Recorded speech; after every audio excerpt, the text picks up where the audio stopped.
विशिष्ट महर्षि और प्रभु रामचंद्र जी का ज्ञानमयी संवाद सुनते हैं द आर्ट ऑफ लिविंग के फैकल्टी स्वामी वैशंपायन जी की वाणी से।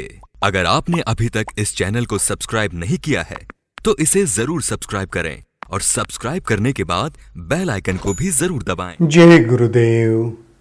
योग वशिष्ठ के अगले एपिसोड में आप सबका स्वागत है। पिछले एपिसोड के ही चर्चा को आगे बढ़ाते हैं।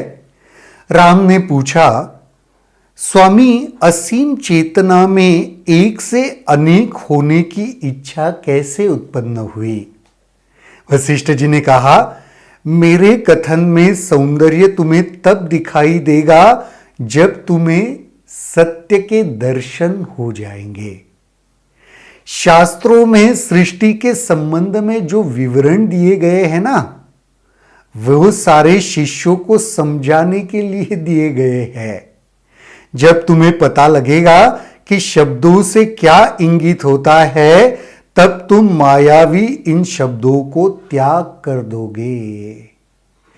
तो शास्त्रों में सृष्टि का जो भी विवरण दिया गया है वो भी वास्तविक नहीं है। मायावी शब्दों का इस्तेमाल किया गया है सिर्फ शिष्यों को समझाने के लिए। असीम चेतना में न तो इच्छा ही है, न ही भ्रम का आवरण, परंतु वही संसार के रूप में तुम्हारे सामने है। इनका बोध तभी होता है जब अज्ञान मिट जाता है। फिर वही बात, यह सारा जो खेल चल रहा है अज्ञान की वजह से चल रहा है। अगर अज्ञान नहीं मिटेगा तो सत्य कैसे पता चलेगा? तो सत्य समझना है, क्योंकि तुम्हारे ये जो प्रश्न है वशिष्ठ जी कह रहे हैं प्रभु रामचंद्र जी को, वह सत्य जानने के लिए है। पर जब तक अज्ञान है, जब तक अंधेरा है, वहां पे प्रकाश नहीं है, तो पदार्थों को ठीक से देख भी नहीं पाओगे। तो अंधकार हटना पड़ेगा, प्रकाश को आना पड़ेगा, तभी जाकर पदार्थ की वास्तविकता समझ पाएंगे। अंधेरे कमरे में अंधेरा है तो कैसे समझ पाओगे वहां पे क्या क्या रखा है? चेयर रखा है, कॉट रखा हुआ है। अगर वहां पे आपने उजाला किया, सबसे पहले वह अंधकार चला गया, अज्ञान चला गया, तभी तो ठीक से देख पाओगे ना। इसका बोध तभी होता है जब अज्ञान मिटता है। अज्ञान तभी मिटता है जब इन निर्देशों की सहायता ली जाती है जो शब्दों पर आधारित होते हैं और जिनका वर्णन भी शब्दों के द्वारा होता है। अज्ञान अपने आप को नष्ट करना चाहता है, इसलिए सत्य के प्रकाश के लिए आतुर रहता है। जिस प्रकार शास्त्र ही शास्त्रों को नष्ट करता है, धूल ही धूल को साफ करती है, विष ही विष का उपचार होता है और शत्रु सेना का विनाश भी शत्रु सेना ही करती है, उसी प्रकार माया तभी हर्षित होती है जब नष्ट हो जाती है। जिस क्षण तुम माया के प्रति सचेत होंगे, उसी क्षण वह अंतर्धान हो जाएगी। कितना सुंदर है, देखो, ये सब माया है, हम जानते हैं। उसके प्रति की सजगता कि हां मुझे समझ में आ गया, मैं सजग हो गया, ये सारी माया है, ये मैं समझ गया। जैसे मैं समझ गया वैसे वह माया अंतर्धान हो जाती है। बिना आत्मज्ञान के अज्ञान नहीं जाता, और आत्मज्ञान तभी होता है जब धर्मशास्त्रों का अध्ययन गहराई से किया जाता है। क्यों हमें गुरुवर, सारे जो गुरु होके गए, उन्होंने क्यों बार बार कहा है कि धर्मशास्त्रों का अध्ययन करते रहो, धर्मशास्त्र का अध्ययन करते रहो। उसके बगैर आत्मज्ञान मुमकिन नहीं है, और आत्मज्ञान जब तक नहीं होगा यह अज्ञान नहीं मिटेगा। तो आत्मज्ञान के लिए तो शास्त्रों का गहन अध्ययन करना आवश्यक है।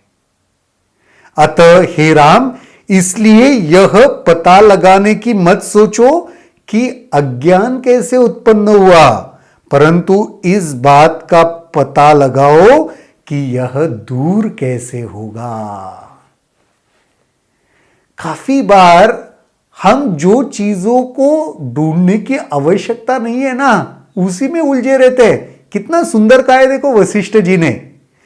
इसकी क्यों चिंता कर रहे हो कि यह अज्ञान पैदा कैसे हुआ?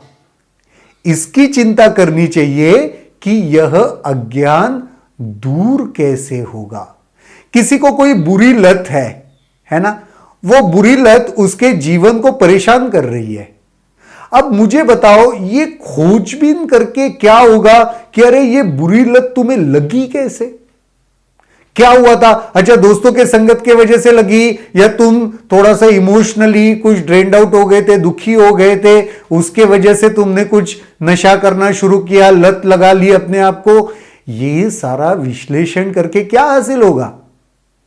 हासिल कब हो सकता है? जब मैं ये पता कर लूं, ओके अभी तो ये है, ये लत लग चुकी है, इससे मैं कैसे बाहर निकलूं। तो वशिष्ठ जी यही कह रहे हैं, हमारे लिए भी यह है कि काफी बार ये प्रश्न क्यों, कहां से उत्पन्न हुए, इसमें उलझने की आवश्यकता नहीं है। उसका सॉल्यूशन क्या है, इन प्रश्नों से बाहर कैसे निकले, ये ढूंढने की आवश्यकता होती है। मैं पुनः इस वर्णन को दोहराऊंगा कि असीम चेतना जीव के रूप में तथा अन्य विविध रूपों में कैसे प्रकट हुई। तुम देखते ही हो, समुद्र में कुछ जगह शांति विराजती है और कुछ पर विक्षोभ होता है। इसी प्रकार असीम चेतना कुछ स्थानों में विविधता दर्शाती है, जबकि वह स्वयं है अद्वैत।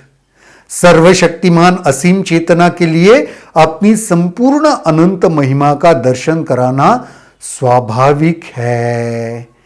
यही है, और इसके सभी पक्षों को भी वह जानती है। वह क्षेत्र ज्ञाता या साक्षी चेतना है। यह साक्षी चेतना पूर्व वृत्तियों से जुड़ी है और अहम भाव को उत्पन्न करती है। फिर मूर्ख व्यक्ति अपनी सारी सोच भी छोड़ देता है और सत्य का अन्वेषण भी, और अज्ञान को आनंद समझकर गले लगा लेता है। यह सारा समझने के बाद यही होगा कि यह समझ में आएगा, अज्ञानी को मत देखो, अज्ञानी तो वही करता है, सब कुछ वास्तविकता समझकर दुख को भी गले लगा लेता है और उसी में जीवन भर लिप्त रहता है और परेशान भी होता रहता है। तुम ये सोचो कि इस अज्ञान से मुक्त कैसे होंगे, वह जानना ज्यादा आवश्यक है। अज्ञान उत्पन्न कैसे हुआ वो बाजू में रख दो, अज्ञान से मैं मुक्त कैसे होऊंगा, इस विचार पर हमें भी विचार करने के लिए वशिष्ठ महर्षि उद्युक्त कर रहे हैं। इसी एक सुंदर सोच के साथ आज के एपिसोड में यही रुकते हैं। फिर देखेंगे कल महर्षि वशिष्ठ जी और क्या कह रहे हैं। तब तक के लिए जय गुरुदेव। अगर आपके इस वीडियो को लेकर कुछ सवाल हैं तो कमेंट सेक्शन में जरूर लिखें, जिसके ऊपर हम आने वाले वीडियोस में चर्चा करेंगे।